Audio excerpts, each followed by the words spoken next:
Gondayen. I am somewhat prepared today. I did manage to, remember to write something down in my notebook, but I quite 2 lines compared to last time, which was almost a whole page. But hey, at least I did remember to write something down. But yay. Anyway, again, Gondayen. Hello, welcome to the project pile. Named so because I have projects in the end piles.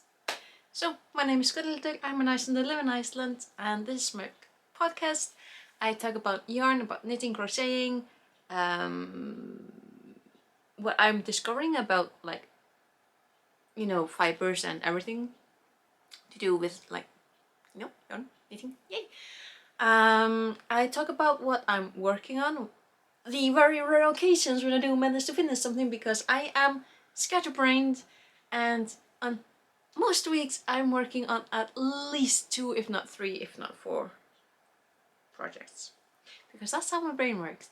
I always talk about my future plans, what I'm dreaming about, what I'm planning, what I want to make, which is where the other notebook goes in, because I have my knitting and crocheting plan. So I have a plan. I'm trying to work with my how my brain works, trying to work with, but hey. So I also talk about the weather, because the weather affects everything, and it's interesting. Speaking of, listen, last week has been really interesting when it comes to the weather in my part. It's been warm, we had a bit of a heat wave for the past weeks, then it got cold, and it got warm again. Then cold, then warm. I think on I think it was Wednesday we had torrential rain. Yet again, this winter has been more rain than snow. I mean, at least there hasn't been as much ice and slipping and things, but if you watch my past videos, you know that our neighboring town did not really got the butt end of the of this past winter because of rain. But yeah.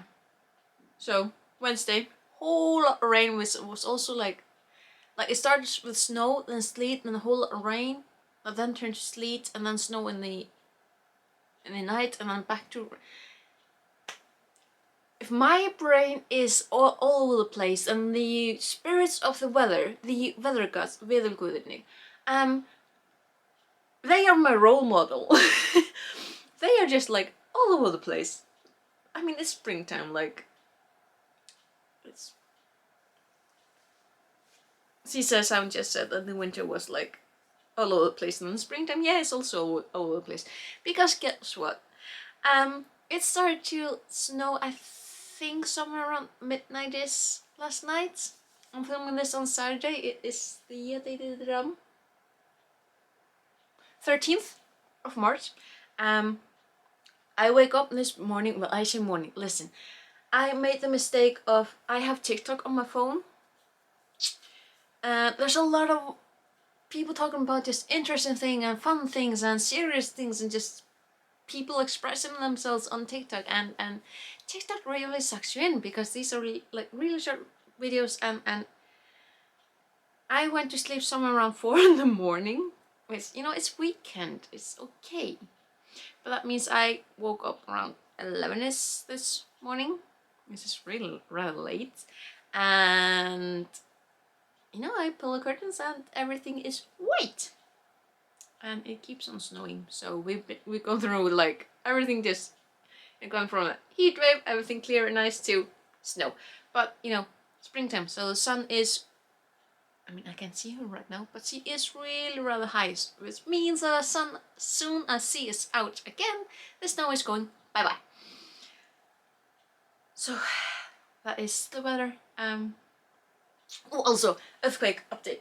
I don't have my phone on quite near me, but still no volcanic eruption. Kind of waiting on that, because this maybe sounds silly, but a lot of people are kind of hoping for an eruption to occur, because that in really simplistic term of thinking, we know that, but it's still like of two bad things, of two evils, which is acceptable, like not better, but acceptable. Like continuing earthquakes that are now well over 30,000 in this southwestern part of Iceland, like the Reykjanes Peninsula is still quaking. They are over 30,000 earthquakes for the past like 2 weeks. Pressure still building. The magma chamber still growing. The epicenter of the whole shake thingy keeps shifting around. Like, bugger, stay still. So currently, you remember like last time? So I told you about the Brennisteinsfjöll, which is one of the like volcanoes, and another called Keilir. Brennisteinsfjöll being sulfur, so it's sulfur mountains, and the I remember what the word was last week. Keilir is a shape of form. It's like a round shape. What was it? I can't remember the word. But it's like kind of like pin shaped, right? So it's like the pin. There's another word. I can't remember. It started with an S. Oh, I can't remember. Anyway, so Sulphur Mountains and the Pin Mountain, those have. It's really silly translating their names, isn't it? But those have been the two that have been the innermost focus. Except now the epicenter has moved to. I mean, it's been like moving to another mountain. Like it's been like just the geology over there is just playing ping pong. The third mountain that has been talked about a lot and is now the epicenter of the magma chamber is called Fagradalsfjall. Fagradalsfjall would translate to beautiful valley, the mountain in the beautiful valley. So it's a really pretty name. So yeah, we like.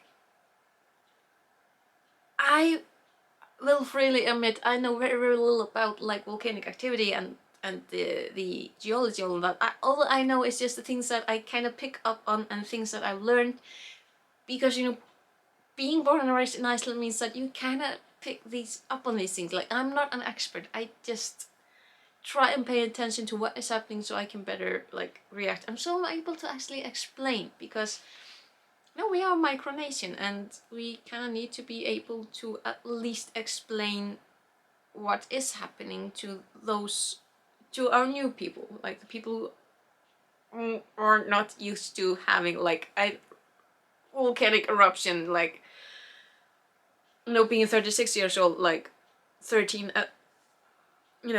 eruptions in their lifetime. Like most people apparently do not grow up with that. So just being an Icelandic citizen kind of means that you need to be able to explain the very basics so that people don't get scared, because fear is just not good, absolutely not good. But yeah,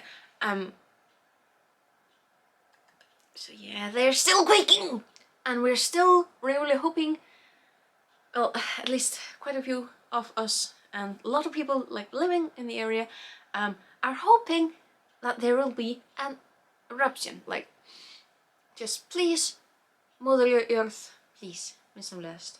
Because the quakes are, it's pressure.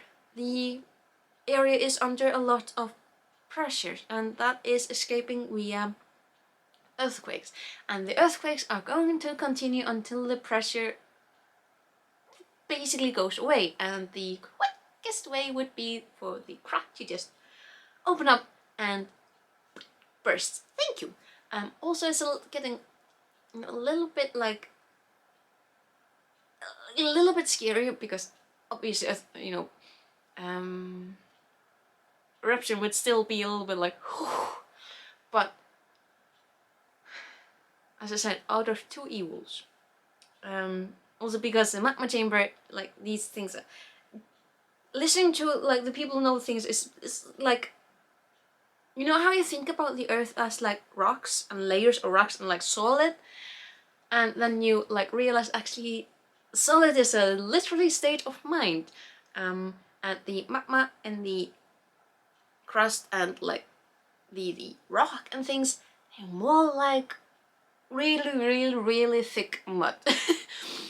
Basically. And listening to them talk about the magma just rising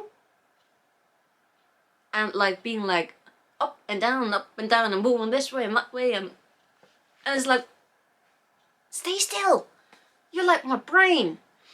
And currently the magma thingy, it has risen, so there's about a kilometer down to the thingy, and that sounds like not very far down. It's like, ooh. So yay. But the thing is also because yes, there are, I think I showed you, like I've shown it before, but there are like 4, I think, like actual volcanoes on the peninsula. But the peninsula is like really cracked. So magma can honestly basically go anywhere. Probably won't be like, boo, surprise, but like one of the experts said, we have a pretty good handle on things. Like, imagine we can actually pay attention to where the dang thing is going. Like, we can pay attention to it. But when it comes to if an eruption occurs, there probably won't be a lot of warning beforehand, because it's so, it's like, when I think about it, it sounds quite a bit like a pot on a stove that is about to boil over. It's about to boil, but you are in a different, like, you can't quite access the kitchen to see what's the pot, and there the when you don't know when it's going to boil or if it's going to boil, and you know, there's just, I don't know, I'm trying to explain it, and but yeah, so in short, still no eruption, kind of hoping for an eruption so that pressure will go and just stop shaky, because again, there's the vast majority of people who live in Iceland live in that area. Like, when I say west, I mean west. Like, Iceland nation is about 370,000 people. There are about 300 words. They are currently living. Don't you just love it when you're speaking and the words just go back and forth and they just jumble themselves? But currently there are about 370,000 people living in Iceland, and if I remember correctly, there are about like 230 or 50,000 living in that area, and then, you know, I mean, in a bigger area, like vast majority are in the area. Not cool, like, at all. But you know, on a happier note, let's just, I mean, just cross our fingers, hopes that something happens soon. Also because the main activity is in an area where there aren't any habitats. Like, people aren't living like right next to volcanoes. There's quite a distance, so people are safe and they are keeping very tight watch and, you know, guardian of the area. The police are not letting anyone close, and the people who need to go there, they are going in, like, they know what they're doing. So okay, so, oh, actually another thing that is not yarn related, let's start with that. like just the weather and the candles, like these kinds of candles. Like, so I've been showing you these jackpot candles. They're hilarious. Like, so probably seen these before. I got them because I saw Sarah Schulte with her Sunny candle. Like, she was doing some like ads on TikTok. Yes, that was her video. And listen, these are made in America. They are soya based. So if you don't like soya or are allergic, probably skip them. But they do ship to Iceland, and they have scents that I can't get where I live. And like this scent, like I can get lavender, not lilac. I've had the mystery scent, which honestly I really want to buy that one again because it smells so good. Also, it has like, the wick is a wood stick, so it makes a like nice crackly sound, which I love. My store manager, we were chatting about that. She hates that sound. She has her own like really, like she said, she has a scenting candle that she loves the smell of, but because of the wick is this, you know, wood, and it makes this cracking sound, it just annoys her. Because it is now, if I remember correctly, she is, you know, like a lot of other people, she is losing hearing. So there's a buzzing sound that has been constant in her ear for years. So I'm imagining that cracking sound just is not playing well with that buzzing sound. So I can understand that. I am currently in that part of life where that just sounds nice. But the most interesting thing about the jackpot candles is, for one thing, they smell nice. But also the most interesting thing is that they have rings inside. So this is actually the third candle that I've burned. The first was, you know, mystery candle in a really nice jar. Oh yeah, okay, I know where it is. I'm keeping the jar because it is glass and it is pretty. Then I got these 3 tins. I have burned. Excuse me, I need to show you. Okay. Now when you're showing someone, you're like, oh, let me show you. So I finished with vanilla cupcake, isn't it? Yeah. And you know, I don't like vanilla, the scent of vanilla. You can always get vanilla and just the scent of it. Like just the thought of it makes my noise. Makes me itch. But this one it actually does get a pass for me. Like, I don't like the scent of vanilla, but it had this scent of, like, you know, the frosting and like the sprinkles, like the whatchamacallit, the 1,000 something, like, you know, these colorful sprinkles smelled like that, and it was so lovely. I am almost done with the lilac. There's a little bit left of it. And like I said last week, it does kind of remind me of like fabric softener, but so it's been a little bit too strong for me, but on whole, pretty nice. And the last one that I'm saving up is Ocean Breeze. I'm looking forward to this one.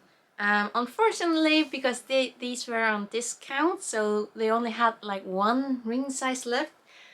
That is a 9. And like I showed you. This is the ring that I got out of the vanilla cupcake. It's too big. Like,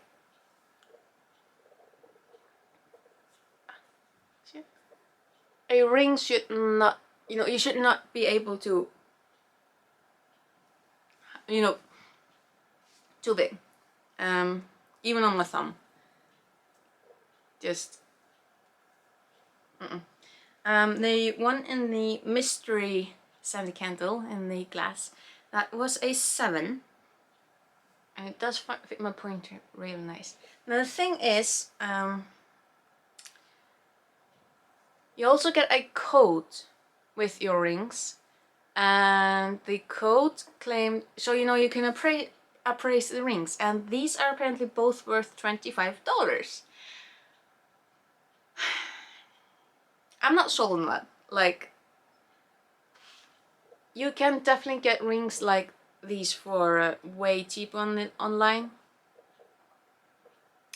But you know, the scented candle is kind of where it's at, and the rings are a very, very nice bonus, but I'm not buying that these are worth $25. It's just doesn't feel like they're worth $25.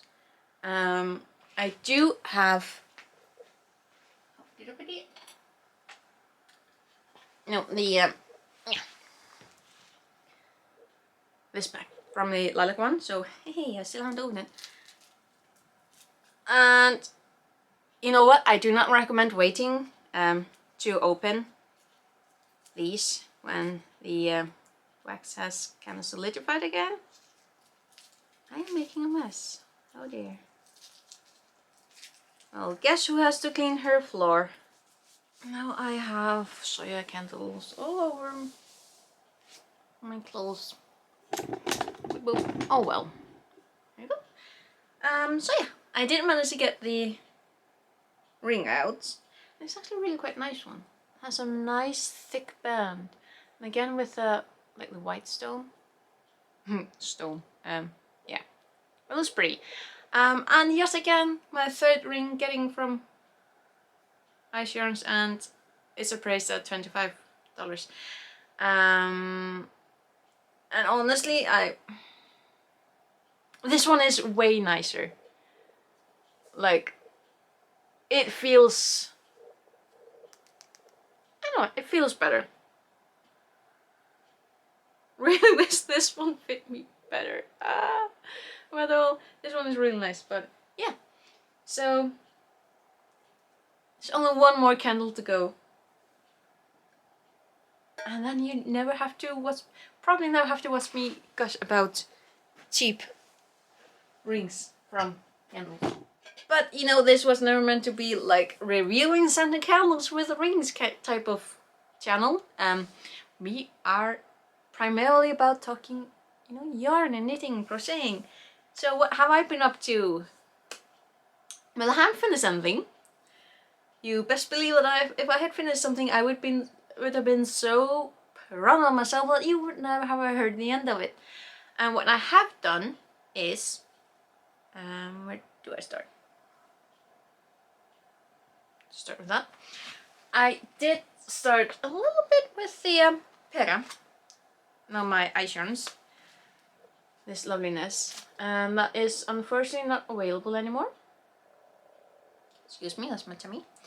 But this lovely, like, oh dear. You know, brown, and I think it's brown and copper tones, according to the website.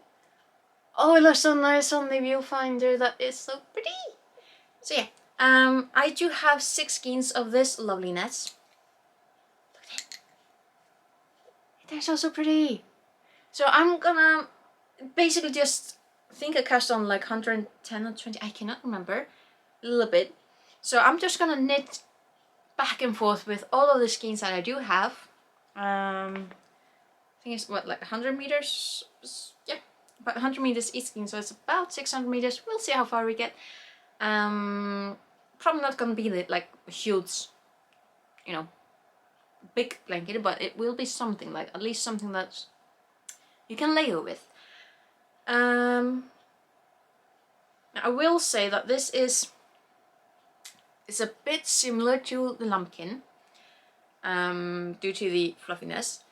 There hasn't been like any dust or any flying fibers of this one though, so that has been nice. The only annoying thing, and this is a luxury problem, I will freely admit, is that when you're knitting with it, you do tend to, once in a while, actually no, you do tend to pretty much every single time put your needle through one of these, see these loops here? Yeah, you're definitely gonna knit into these loops and be like, oh. So it's a bit of hassle. It's doable, definitely doable, but you know, just a little bit of extra level. But I like it. It's really, really nice. And I can't wait. Yet again.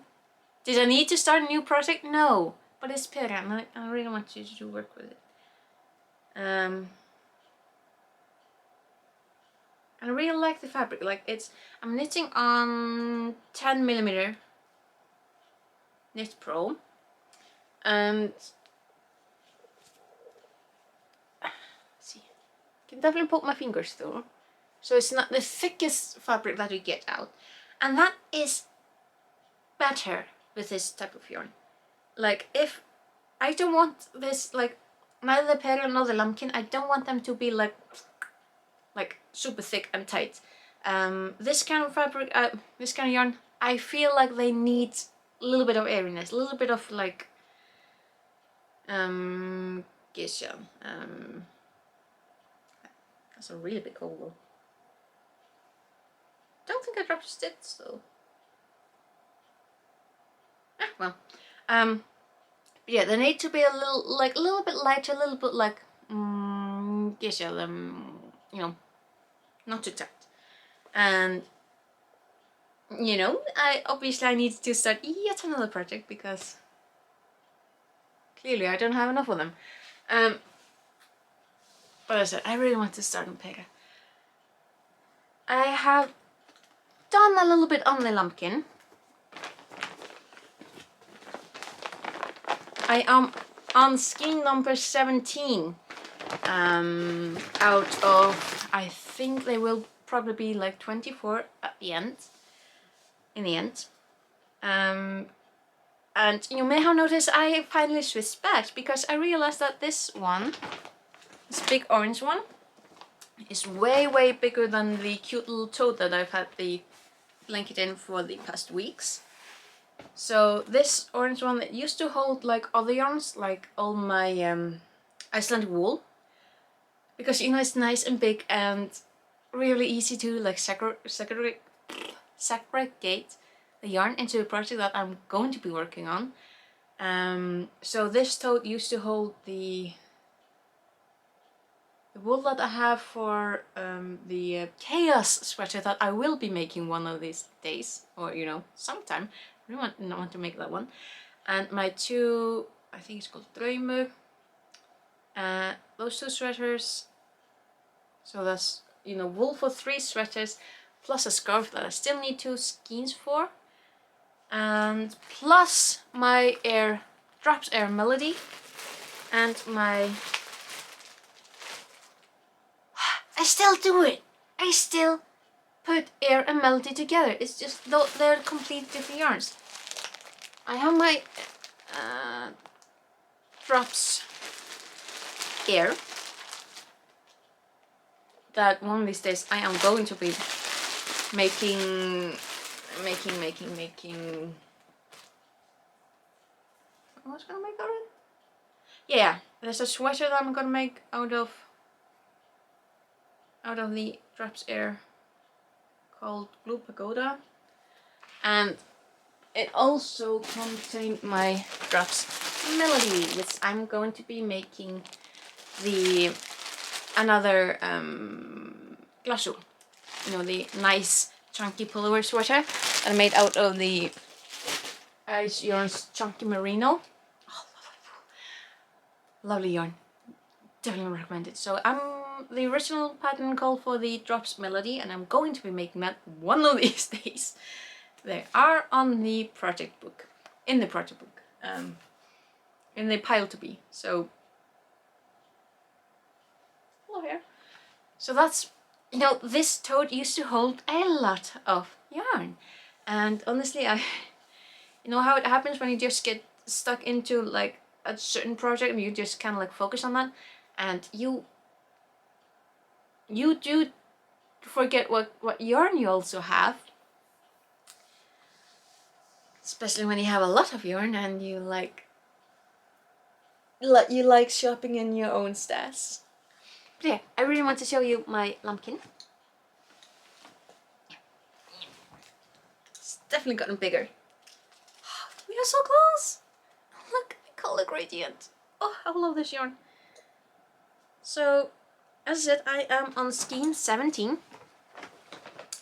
out of probably 24. I am I am like 95% certain that I'm just gonna use all the yarn, because then I get like bigger, nicer yarn. Bigger, nicer Lambkin. I have, I think, finished. It's 94 or 95 centimeters. So it's about, I raised about this side of here, 37 inches. So that's the width of it, because I'm working lengthwise, because when I was starting I didn't quite think things through. I know better now. But, so there are, over the years I have shopped or bought the occasional like knitting and crochet magazine. I haven't done a lot out of magazines though, like it's a bit of trying to do so many things. But this was from Simply Knitting. I cannot remember what it was done, 2018 or 19.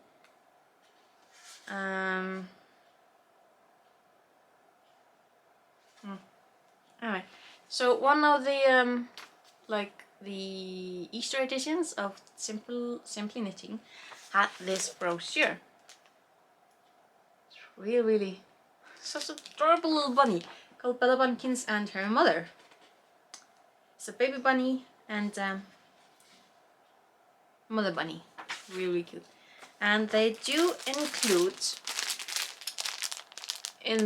with the magazine all that you need to make the baby bunny.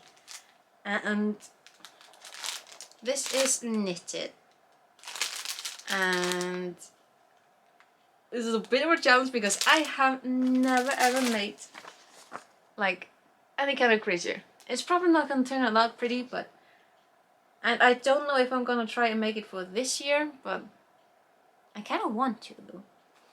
Another thing that looks really simple is, this was from Simply Crochet. This is really simple wreath. Circle.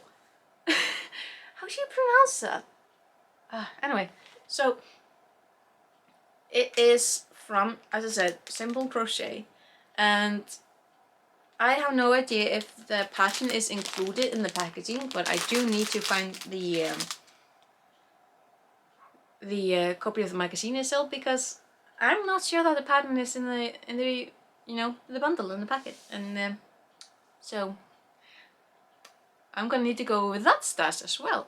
But these, at least these two things have been forever in my pile, like just these little packs things, just that I want to make, but then I never give myself the time to, because I'm always like trying to work on bigger things, and it's like, but why not? So that is one challenge that I kind of want to put for myself, but it's like Easter is in like 2 weeks? Yeah, something like that. So if I can focus, maybe I'll manage to finish them. Who knows? They're not top priority, but I do kind of want to make them. So yeah, I think that's about it. Yeah, that's it. Oh, I wanted to show you the hair conditioner, the color conditioner that I told you about last week that I've been... No, this time I have the azure in my hair. In the past I've been using like the pink colors, and they turn out really pretty, and I do quite like the blue. Like, it's spotty, it's patsy, and that's me. I'm spotty and I'm patsy and I'm all over the place, so like it. But yes, this is a color conditioner and really easy to use. At least the hair look just so soft and nice and happy. So yeah, this has been me this week. Been working on the Lambkin quite a bit. I have not listen, I still have a dishcloth to finish. I have not made a single stitch in it. Like, it's a really simple pattern. I'm just like, nah, not feeling up to it. So yeah, I'm still gonna like, I'm feeling so excited about the Lambkin. Like, I am so close to finishing, and it's going to be like this big, nice, bulky blanket. Bulky blanket. It's not gonna be that bulky. Well, it's gonna be pretty bulky. So yeah, keep working on that. I have the Perla ready to go to be the next big project after that. Like an emo project. And then I need to get like, listen, I am probably on the around just possibly over Easter. I am planning to then go over my yarn stash and like flip it around, go over it again, and like decide like rearrange my hamper so I have the spring and summer yarns over there, and you know, take a good long look at what I should be working on for summer, because I know, or I have a sneaky suspicion that as soon as it starts getting like warmer and it's gonna be like bright, my knitting and crocheting is probably going to suffer, because it did last summer, and I think the summer before that I just went into like kind of knitting slump, and I was like, I can't. But I'm actually thinking about ways how to counter that, because I do want to still be making something. Like maybe then I'll be working on like small projects, like I don't know, like little pads or dishcloths, something, probably something out of light materials. Like maybe I'll be able to work on my cottons this summer. We'll see. That's for the summer. But yeah, probably around Easter I will be rearranging my yarn stash and like flipping it around, because listen, just flipping between the big orange shopping bag and my tote, and I rediscovered yarn that was right there, but I kind of forgot was there. It's just I am having the hardest time ending this video, so I'm gonna end here. Thank you for watching, and I'll see you next week. Okay, let's bless.